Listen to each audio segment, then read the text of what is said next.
तो दोस्तों, आज के इस लेक्चर में मैं आपको सर्वे की इस सीरीज़ में लेआउट बनाना सिखाऊंगा पीडीएस का, जो बेड होता है या शेल्टर रूम होता है, और इसके अलावा पावर केबल और फाइबर केबल की जितनी लेंथ आपको रिक्वायर्ड होती है उस हिसाब से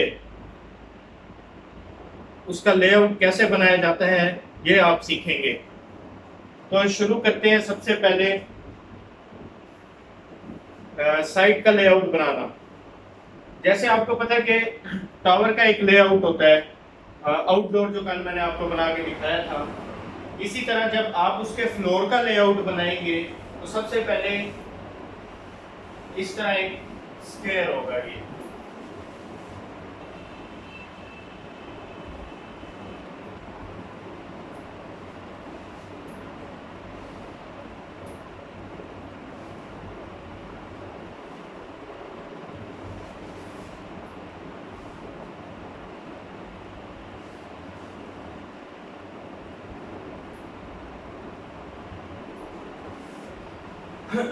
इस स्क्वायर को जो मैंने बनाया है, अब ये क्या है, 4 दीवारें हैं, वॉल्स हैं। जैसे एक कमरा होता है उसकी 4 दीवारें होती हैं, उस तरह जैसे ही आप किसी साइट में एंटर होते हैं तो आप गेट से एंटर होते हैं। सबसे पहले आपने क्या करना है, जो उसकी गेट वाली दीवार होगी, सपोज ये गेट वाली दीवार है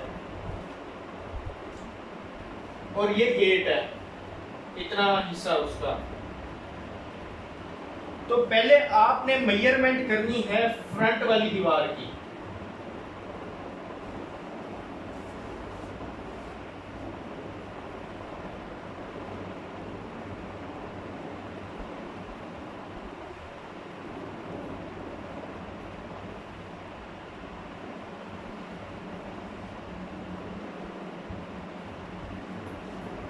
मीन्स के आपने मेजरिंग टेप से सबसे पहले जब आप फ्रंट की मेजरमेंट ले लेंगे, सपोज ये दीवार है 5 मीटर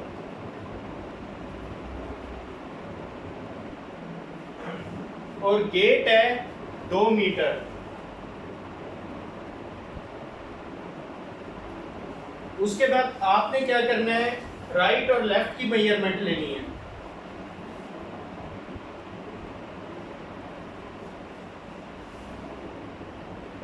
मेजरिंग टेप से आपने मेजर करना है कि राइट और लेफ्ट की क्या मेजरमेंट है। सपोज मेजरमेंट है 7 मीटर, और इसी तरह अगर ये 5 मीटर की है फ्रंट, तो जो बैक होगी वो भी इतने ही मीटर की होगी। अगर इससे ज़्यादा है तो आपने उसे मेंशन करना है। तो ये गेट हो गया, स्टार्ट में एंट्रेंस गेट, 2 मीटर का एंट्रेंस गेट हो गया। अब आपने नेक्स्ट क्या करना है, टावर की वहां पे लेग्स बनानी है। किस तरीके से,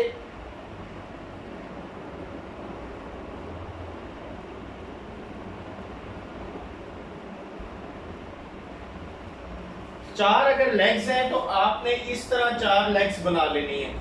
अब उसमें आपने क्या करना है, लेग्स में सबसे पहले आपने डिसाइड करना है कि मेरी लेग 1 कौन सी है। जैसे आप टावर के अंदर गेट के अंदर एंटर होते हैं, आपको नहीं पता कि लेग 1 कौन सी है, तो आपने अपने कंपास से चेक करना है कि नॉर्थ किस साइड पर है। जिस साइड पर नॉर्थ होगा वहां पर आपकी लेग 1 होगी। सपोज नॉर्थ मेरा इस साइड पे बन रहा है तो ये मेरी लेग 1 होगी। और मैं आपको एक बार दोबारा से रिवाइंड कर देता हूँ पिछले लेक्चर की तरह। मैंने टावर की लेग्स और उसकी एजमत किस तरह फाइंड की जाती है सेक्टर वाइज, वो मैंने आपको लेक्चर में बताया था।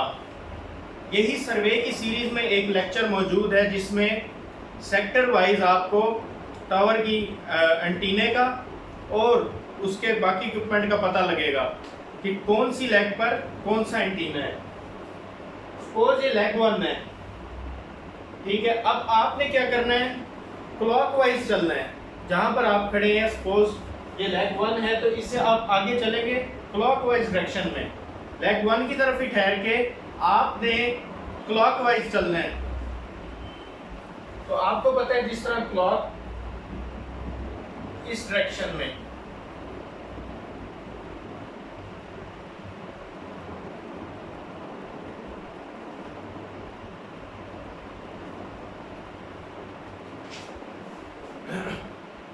तो आपने इस साइड पे चलना है, तो ये अगली लेग जो आपकी होगी वो लेग 2 होगी,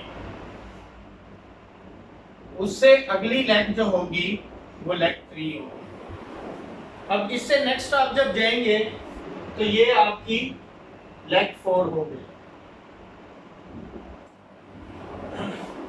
नेक्स्ट अब जो आपने करना है, इनकी टावर्स के लेग्स के दरमियान का जो फासला है उसको मेजर करना है।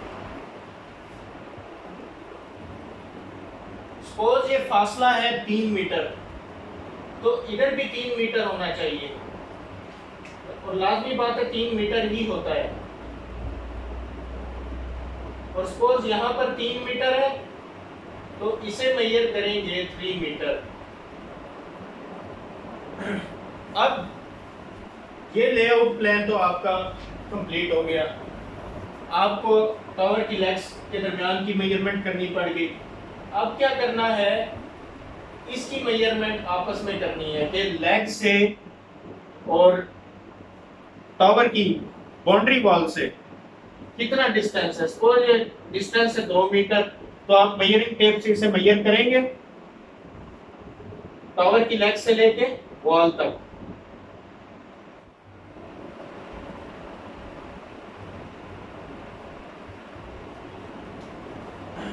अब नेक्स्ट आते हैं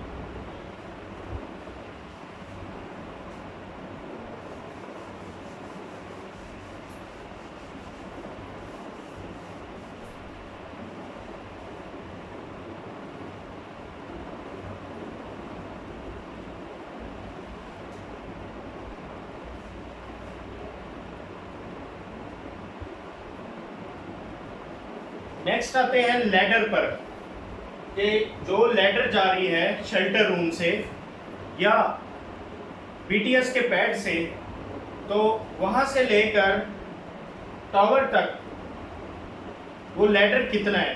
सपोज वो लैडर जा रहा है, ये आपका बीटीएस पैड है,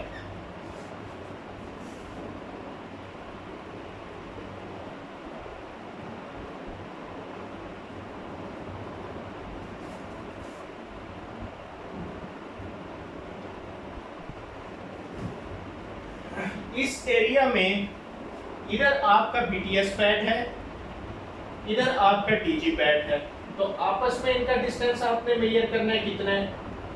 फिर इसका फ्रंट वॉल से डिस्टेंस कितना है वो आपने मेजर करना है, और पैड का डिस्टेंस कितना है वो आपने मेजर करना है। ये टोटल पैड कितना है, सपोज ये 10 मीटर, तो ये 10 मीटर आप इसे मेजर करेंगे, और इधर से ये है 2 मीटर।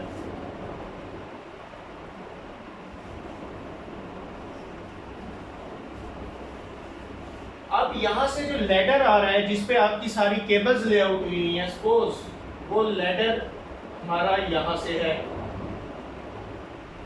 और उसके बाद वो लैडर इस तरह ऊपर जा रहा है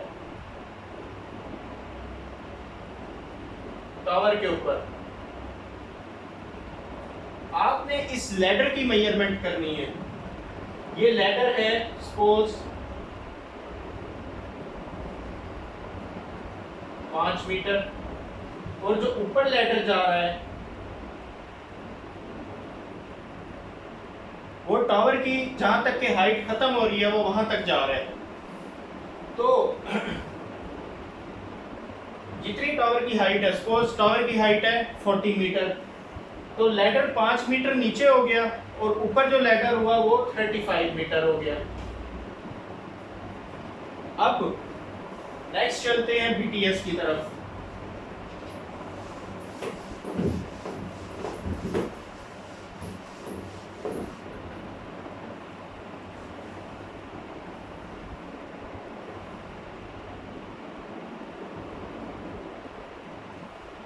अब जब आप बीटीएस को देखेंगे कि वो किस जगह पर है, उसके पैड से लेकर टॉप हाइट तक, टॉवर तक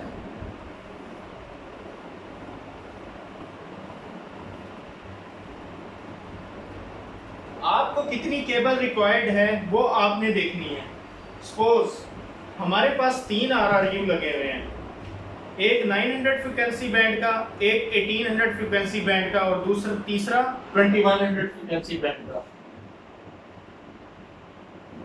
3 RRU हैं और टावर की हाइट है 40 मीटर। तो आपको BTS पैड से लेकर जहां पर आपकी पावर केबल्स इंस्टॉल होंगी और वो लैडर से रूट होती हुई ऊपर की तरफ जाएंगी, तो आपने सबसे पहले ये देखना है कि आपका फर्स्ट सेक्टर का RRU किधर लगा हुआ है। सपोज वो लगा हुआ है 20 मीटर तक।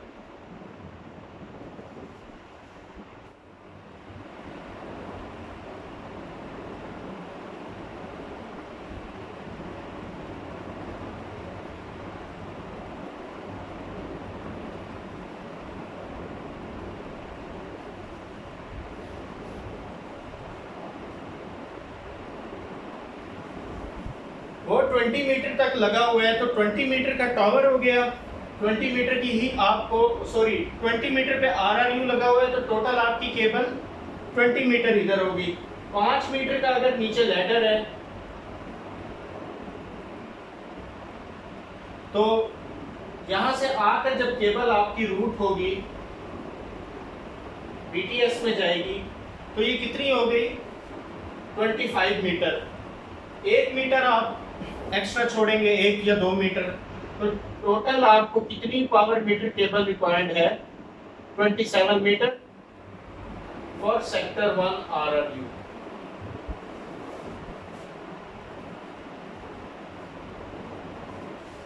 ये आप सर्वे रिपोर्ट में मेंशन करेंगे कि सर्वे में जो आपने जाके देखा, सबसे पहले हाइट पे देखा कितनी हाइट पे था RRU, उसके बाद लैडर से उसकी पैमाइश ली, BTS के अंदर उसे देखा 1 मीटर, उसे आपने वहां पर उसके रिंग को रोल किया हुआ और टोटल आपको 27 मीटर ये रिक्वायर्ड है। सेम अगर RRU आपका एक लगा हुआ है 30 मीटर पे, तो इट मींस 30 मीटर पे आपको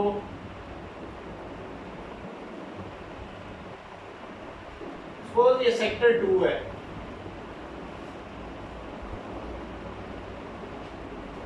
तो यहां पर जो आपको रिक्वायर्ड होगी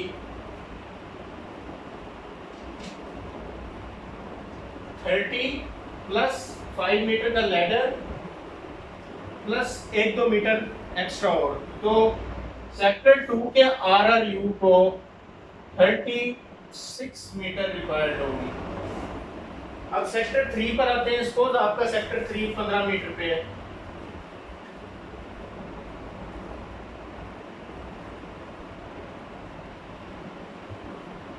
तो 15 5 लैडर के 1 मीटर BTS, तो ये हो गई 21 मीटर।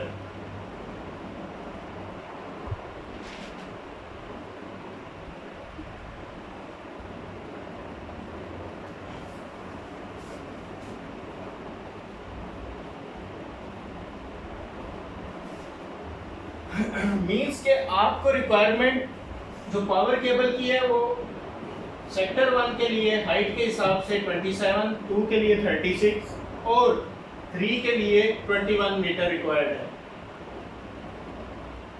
तो आपको टोटल पावर केबल जो रिक्वायर्ड है वो 3 ही रिक्वायर्ड है, क्योंकि आपके पास RRU भी 3 है, तो 3 RRU है, 3 पावर केबल्स है, तो साफ ज़ाहिर है फाइबर केबल्स भी आपको 3 ही रिक्वायर्ड होंगी। और अमूमन जो फाइबर केबल की हमारे पास लेंथ आती है वो 15 मीटर भी होती है, 30 मीटर भी होती है, 45 की भी होती है, 60 मीटर की भी होती है। तो अगर आप तीनों के लिए भी 30 मीटर इस्तेमाल करें तो ज़्यादा से ज़्यादा उसमें क्या होगा कि जो सेक्टर नीचे होगा 20 मीटर पे, तो आप उधर 30 मीटर की अगर फाइबर लगाते हैं तो थोड़ी जो फाइबर बचेगी वो आपको रोल करनी पड़ेगी। तो BTS के बारे में मैं आपको कुछ बताता हूँ। इसके आपने कार्ड्स को देखना होता है कि ऑलरेडी इसमें कौन सी टेक्नोलॉजी, सपोज हमारे पास 2G और 3G है सिर्फ, तो 2G के लिए हमारे पास कौन सा कार्ड यूज हो रहा है, उस कार्ड का सीरियल नंबर और मॉडल नंबर प्लस उस कार्ड का नेम आपको पता हो। सपोज यूपीपीजी कार्ड यूज हो रहा है 2G के लिए,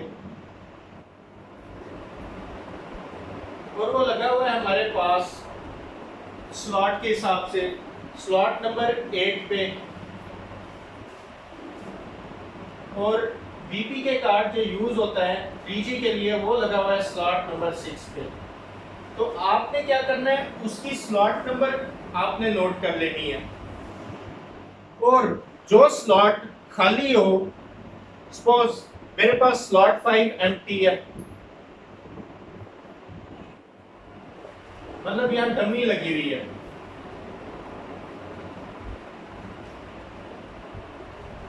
तो इट मींस कि मैं जो नेक्स्ट अपनी कोई टेक्नोलॉजी ऐड करूंगा, 4G LTE लगाऊंगा, तो मैं उन्हें बता सकता हूं कि स्लॉट 5 पे डमी है, कुछ नहीं है, मींस हम यहां पर अपना LTE का कार्ड ऐड कर सकते हैं और बैक ऑफिस उसे उसी स्लॉट पे कॉन्फ़िगर कर सकता है।